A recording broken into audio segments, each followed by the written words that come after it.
اس کا ایک میں ورڈ بتا رہی ہوں. جیسے ایک ورڈ ہے پڑھ، جو ہم بہت زیادہ استعمال کرتے ہیں. پڑھ، میں کتاب پڑھ رہا ہوں.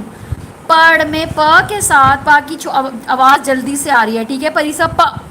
مگر آگے جو یہ ڑ ہے، ڑے جو نیچے جا رہی ہے ڑے، اور اس کے ساتھ بھاری ورڈ آئے گا ڑے کی آواز کو بھاری حرف بھر گیا ہے، اس کو بھاری حرف اس کی آواز چینج کر رہا ہے. ڑے اب بن گیا ڑ.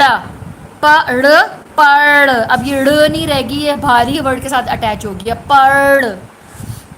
ہم جب بہت سارے میں آپ کو ہوم ورک دیتی ہوں جملے لکھنے کے لیے، تو اس میں پڑھ آپ کافی دفعہ استعمال کرتے ہیں. میں پڑھ رہا ہوں، میں پڑھ رہی ہوں، یا میں کس کلاس میں پڑھتی ہوں. اب اس والے ورڈ سے دیکھیں پڑھ کے ساتھ اگر ہم اس کے ساتھ الف ملا دیں گے تو پڑھا. میں نے اخبار پڑھا، صرف پڑھ لکھا ہوا تھا. ہم نے کیا کیا ہے، انابیہ ان پریسا ارمغان حرین، ہم نے کیا کیا، صرف الف ملا دیا اس کے ساتھ. تو یہ کیا بن گیا، پڑھ کے ساتھ ہا بن گیا پڑھا. کیا جملہ بتائیں گے، میں نے کیا پڑھا. کیا پڑھتے ہیں آپ، کوئی بھی بول دے جملہ.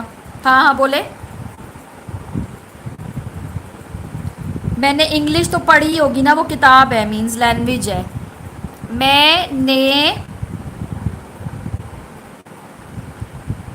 اخبار بار بار بار، میں نے اخبار پڑھا. میں نے کالم بتائیں میں نے کالم پڑھا. جی بولیں.